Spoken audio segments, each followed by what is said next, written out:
Hello, good morning बच्चों। आज हम जो है कक्षा 11 में भौतिक विज्ञान में आगे पढ़ने वाले हैं सदिशों के योग की गणितीय विधियां। कल तक हमने ज्यामितीय विधियों के बारे में पढ़ा था, जिसमें हमने त्रिभुज विधि, चतुर्भुज विधि और बहुभुज विधि के बारे में पढ़ लिया है। अब गणितीय विधियों में हमको परिणाम के लिए सूत्र भी स्थापना भी होगी, सूत्र भी प्राप्त होगा और उसमें आसानी होगी कि सदिशों को जोड़ा कैसे जाए। तो इसके लिए हम जो है समांतर चतुर्भुजी विधि जो है इस गणितीय विधि के लिए सबसे महत्वपूर्ण विधि है। जैसे मैंने सामने लिखा है सदिश योग की गणितीय विधि, और उसमें मैंने नंबर 1 लिखा है कि चतुर्भुज विधि, और उसमें समांतर चतुर्भुज को लिया जाता है। ठीक है ना। अब इसमें देखेंगे नियम क्या है इसका, चतुर्भुज नियम भी कहते हैं। यदि दो सदिश वेक्टर A व वेक्टर B समांतर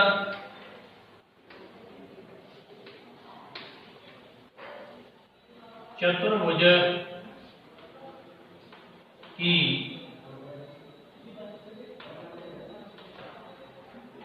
दो भुजाओं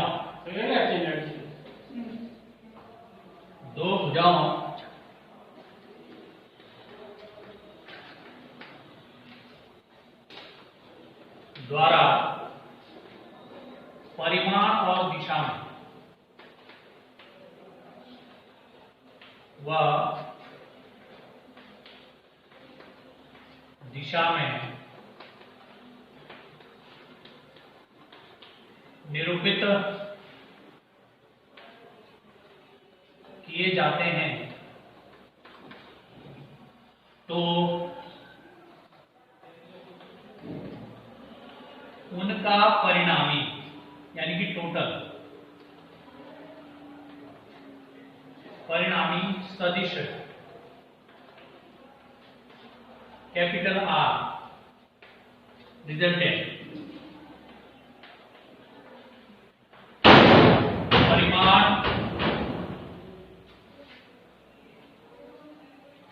व दिशा में समांतर चतुर्भुज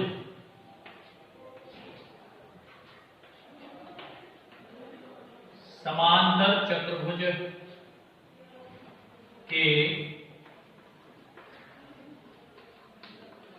विकर्ण द्वारा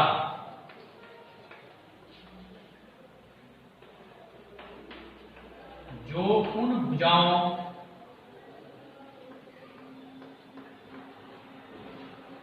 को मिलाते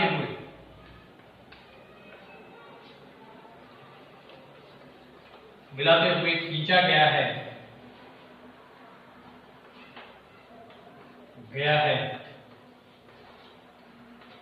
द्वारा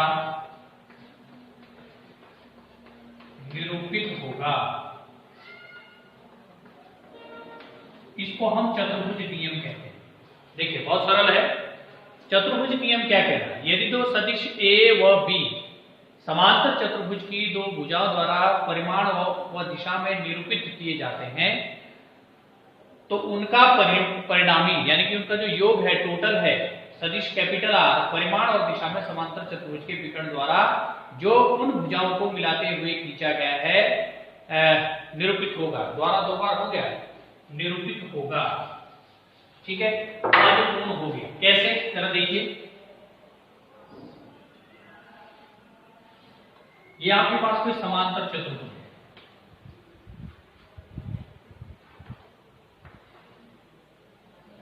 मैंने यहां लिखा है PQOS या OPQS, है ना। तो अगर ये सदिश A को, ये भुजा सदिश A को निरूपित करती है और ये भुजा सदिश B को निरूपित करती है, इनके बीच का कोण थीटा है, थीटा। ठीक है। अब समांतर चतुर्भुज के आमने सामने की भुजाएं बराबर होती हैं, तो ये भी B होगा और ये A होगा। ठीक है। तो इनका जो ये परिणामी है, A और B का जो परिणामी है वो इन भुजाओं को मिलाते हुए जो इन भुजाओं के शीर्षों को मिलाने वाला जो आपका विकर्ण होगा कैपिटल आर, ये उसके द्वारा निरूपित होगा। यानी कि त्रिभुज ही बन रहा है यहाँ पे, वही त्रिभुज विधि पुनः आती है। तो ए और बी का परिणाम क्या होगा, आर होगा, या इसको भी आप परिणामी कह सकते हैं। ठीक है कि नहीं? अब इसके लिए सूत्र की स्थापना कैसे होगी, ध्यान दें। हम क्या करेंगे, थोड़ी इसमें रचना करेंगे।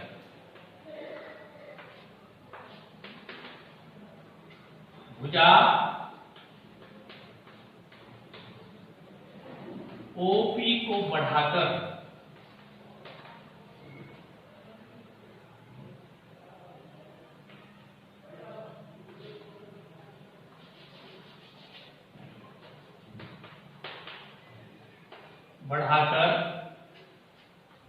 लंब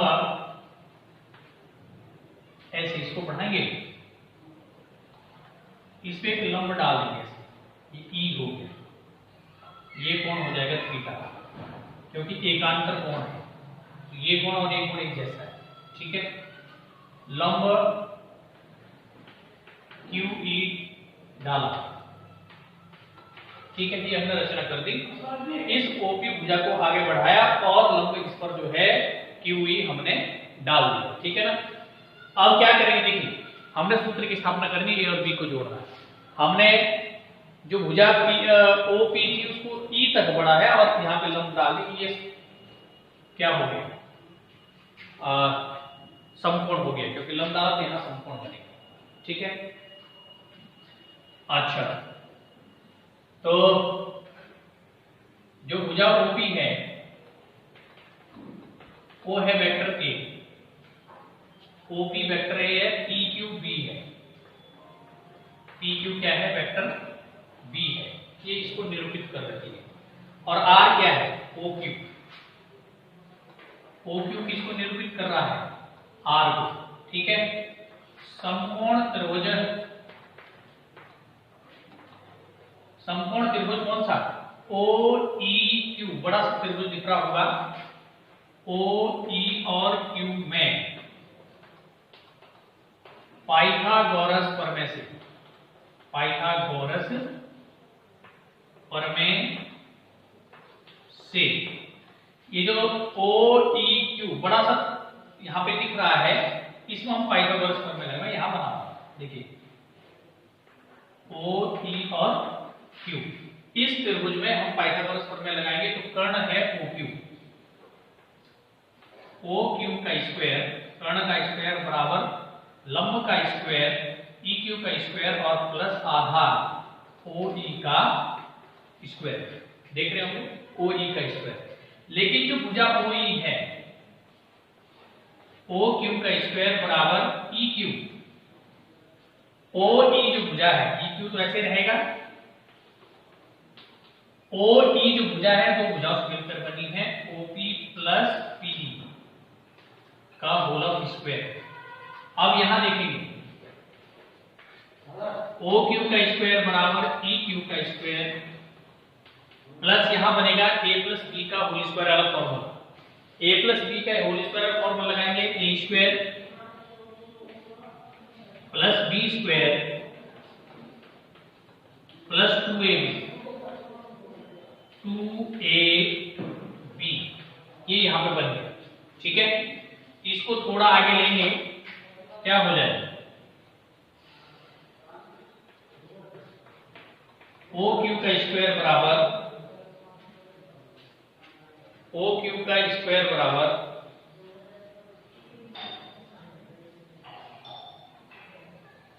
ई और ई क्यू, चलिए ओपी का स्क्वायर प्लस ई क्यू और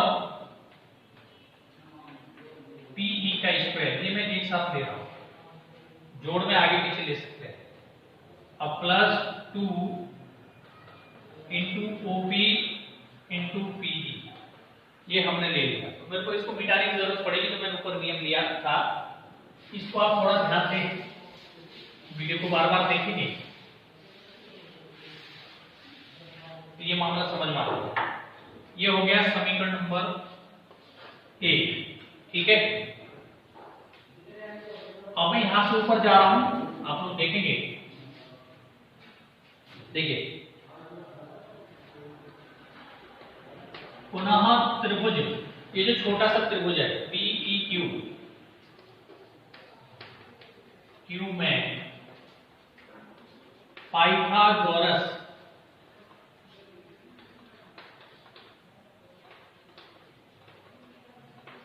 प्रमेय से, ये जो छोटा वाला त्रिभुज है PEQ, इसमें पाइथागोरस प्रमेय लगाएंगे, ये 90 डिग्री का कोण है। तो यहाँ पे आपका है OPQ, कर्ण है PQ का स्क्वायर, कर्ण का स्क्वायर बराबर आधार का स्क्वायर PE का स्क्वायर और प्लस लंब EQ का स्क्वायर, EQ का स्क्वायर। अच्छा, अब इन दोनों का मान समीकरण 1 में रख दो, EQ का और PE का स्क्वायर, ठीक है। समीकरण 1 से, समीकरण 1 से क्या हो जाएगा, जहां ये है वहां आ जाएगा PQ का स्क्वायर, OQ का स्क्वायर बराबर OP का स्क्वायर प्लस, अब इन दोनों की जगह क्या आ जाएगा, PQ का स्क्वायर और प्लस 2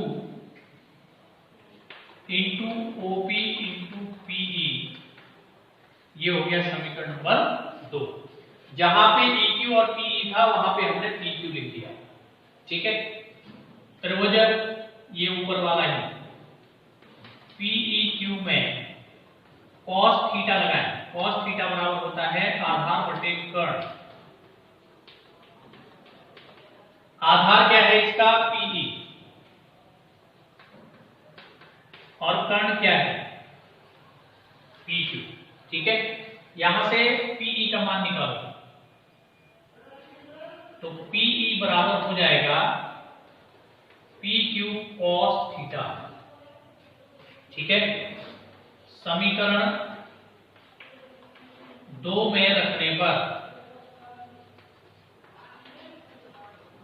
जब हम इसको समीकरण 2 में रखेंगे तो क्या हो जाएगा, समीकरण 2 ये है, यहां देखिए OQ का स्क्वायर बराबर OP का स्क्वायर प्लस PQ का स्क्वायर प्लस 2 इंटू OP और इंटू यहां पे हो जाएगा PQ cos थीटा, ये आपका समीकरण नंबर 3 हुआ। अब इसको यहां पे फिर से समझें, हमने क्या किया कि जो OP है वो A वेक्टर A को निरूपित कर रही है, PQ B को निरूपित कर रहा है, OQ R को निरूपित कर रहा है। सबसे पहले हम समकोण त्रिभुज OEQ यानी कि बड़ा OEQ, इसमें चले पाइथागोरस प्रमेय लगाया। पाइथागोरस प्रमेय आप जानते हैं, OQ का स्क्वायर यानी कर्ण का स्क्वायर प्लस आधार का स्क्वायर प्लस लंब का स्क्वायर, यहाँ पे हमने किया। और उसके बाद में डायरेक्टली यहाँ पे आया, मैंने EQ और PE को साथ में लिया। फिर जो छोटा वाला त्रिभुज है PEQ, इसमें पाइथागोरस प्रमेय को लगाया, तो जहां पे PE का स्क्वायर और EQ का स्क्वायर आया वहां पे हमने PQ लिख दिया। समीकरण 1 में वहां लिखेंगे तो ये हो जाएगा। फिर इसी छोटे त्रिभुज में हमने लगानी है cos थीटा, cos थीटा बराबर आधार बटे कर्ण, वहां से हमारे पास PE का मान निकल जाएगा, ठीक है। अब यहां पर देखिए, मैं इसको यहां ले लेता हूं,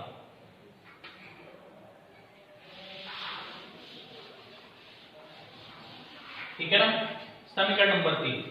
अब पुनः यहां देखेंगे आप, समीकरण नंबर 3 में देखेंगे OQ क्या है, OQ है R,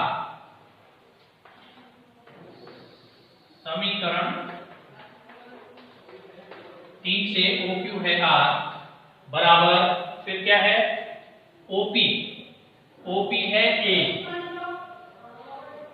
वेक्टर R का स्क्वायर वेक्टर A का स्क्वायर, और PE क्या है, PQ क्या है B,